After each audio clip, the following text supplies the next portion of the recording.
கொளுத்துதா, அப்படியே கொடையுதா, எரியுதா. எனக்கு எப்படி இருந்திருக்கும்? என்ன தூக்கி எறிஞ்சல, இப்ப பொண்ண பொறுத்து தூக்கி எறிஞ்சிட்டா, தூக்கி எறிஞ்சிட்டா. என்னடா இத்தனை வருஷம் வராதவ இப்ப திடீர்னு வந்து நிக்கிறாளேன்னு பாக்குறியா? நான் உன்னை லவ் பண்ணி நீ எப்படி என்ன தூக்கி எறிஞ்சியோ அதே மாதிரி நீ ஒருத்திய லவ் பண்ணி அவ உன்னை தூக்கி எறியணும் தானே இத்தனை நாளா வெயிட் பண்ண. நான் தான் உன் காதல பிரிக்கணும்னு நினைச்சேன். ஆனா அவளே உன்னை சின்ன பையன் சொல்லி வேணாண்டா. ஆக்சுவலி அவளுக்கு தான் நான் தேங்க்ஸ் சொல்லணும்.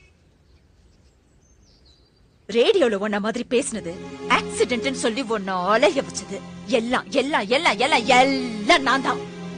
அந்த ஆண்டவனா பார்த்து எனக்கு ஒரு பொண்ணை கொடுப்பான், அவளோட நான் சந்தோஷமா இருப்பேன்னு பெரிய ரஜினி மாதிரி எல்லாம் பேசின. இப்ப என்ன ஆச்சு? வச்சான் லாப்பு. உனக்கு என்னைக்குமே நான் தான்.